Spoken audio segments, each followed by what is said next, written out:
Dark Master, and welcome back to the history of Mississippi.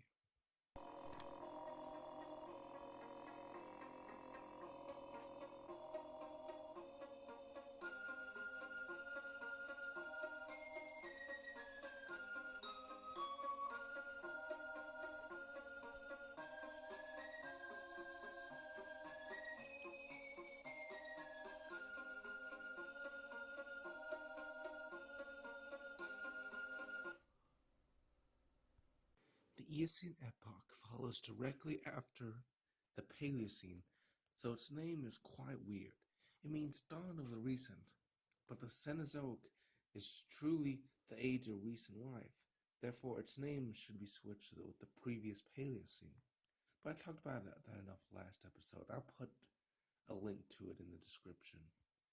Probably one of the most famous and majestic mammal groups to dawn in this new epoch are the whales. Now, the evolution of whales is a long and unique story that is sadly mostly confined outside the U.S. borders. In fact, the earliest whale, Pakicetus, is from Pakistan. But these dudes made two excellent videos on it, which I will link in the description if you want more information about the evolution of whales. Nevertheless, I'll go over the basics of whale evolution. The first cretins were the Pakicetidae, which looked nothing like what we think of when we think whales. The next families were the Ambulocetidae, which include the famous Ambulocetus, the quote, walking whale, though it was probably more like a seal or crocodile than like a pure walker. The next family were the Ramingtocidae, which will closely resemble the previous family, but fully marine. The next family, the Protocetids, which really started to look like whales, though they had cute little feet, where modern whales lack. The family we'll be discussing today is the Basilosauridae, which not only inhabited Mississippi, but were the first fully marine, a la they could not walk, period, whales. Now, while they're related to modern whales, they are not ancestral and lacked echolocation. Modern whales will be discussed next episode. The Basilosauridae was divided into two subfamilies. The Basilosaurinae, which includes the famous Basilosaurus and other large serpent-like forms, and the Dorudontidae, which are all those more closely related to a Dorudon and were generally smaller, more dolphin-like. The Basilosaurinae were larger and included the famous Basilosaurus, which was once thought to be a lizard, hence its name, Basilosaurus, which is common in Mississippi. Despite its fame, it is not the only member of its family. There was Basilocetus, Basilotrellis, Eocetus, and Platyphosphorus as well. All were very serpent-like, but most were smaller than Basilosaurus. Their back limbs were little more than vestigial flippers. The second family was more diverse in numbers, if not in size. The most famous member of the subfamily was Dorudon, the spear-toothed dolphin, as it is called.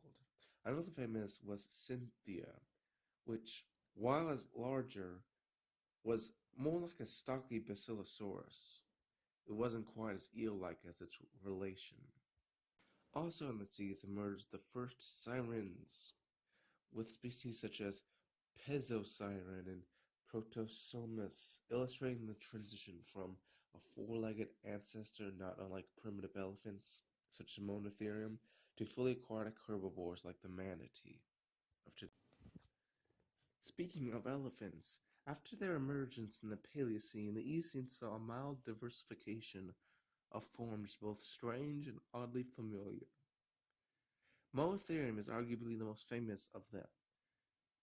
It is often called the ancestor of all elephants, despite the fact this claim is not entirely true, as other contemporaries such as Paleomastodon and Phiomia are believed to be closer to the ancestry of modern elephants The strangest of all Eocene elephants in question was Baratherium, which had kind of a cheek trunk thing. It's very bizarre. Condylarths were starting to decline in this period, with some of their descendants replacing them. On the coasts of Mississippi, which was higher back then, the earliest even-toed ungulate, Dinoclodexes, joined the older odd-toes as the main herbivores. Despite this, there were quite a few oddballs. The most famous in Eocene Mississippi were the Brontotheres, also called the Thunder Beasts. Despite what you may be thinking, they Brontotheres are actually, in fact, more related to horses than rhinos. The most famous member is Brontotherium itself. Horses themselves are still rather small, with forms like Eohippus, Eurohippus, and Orohippus still living in the forests. In fact, the earliest rhinos, such as Hyranhyrus, closely resembled horses.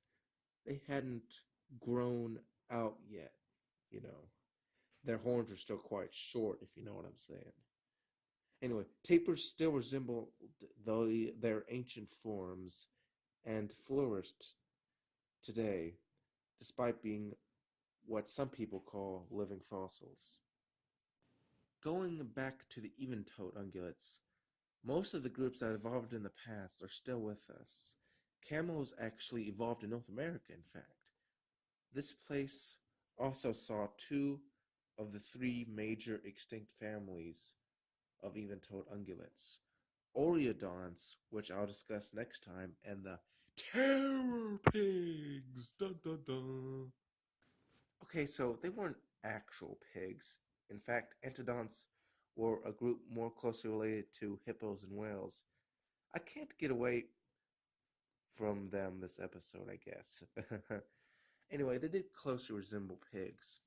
Archotherium was an example of this omnivorous group which outcompeted the Mesonychids towards the end of the period. Creodons still flourished, and the two groups were some of the dominant predators of the Eocene. The first family, the Oxyanidae, were more similar cats, even to the point of evolving a form similar to the saber-toothed tiger, though it was a lot smaller than true Smilodons. The other family was the Hyaenodontidae, and they were more successful and became important hypercarnivores in the Eocene and Oligocene.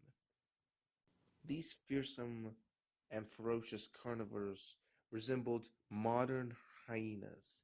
The genus Hyaenodon is the most famous member and ranged in size from a species like Hyaenodon microdon, the size of a marten, to the mighty Hyaenodon gigas, being 1,100 pounds.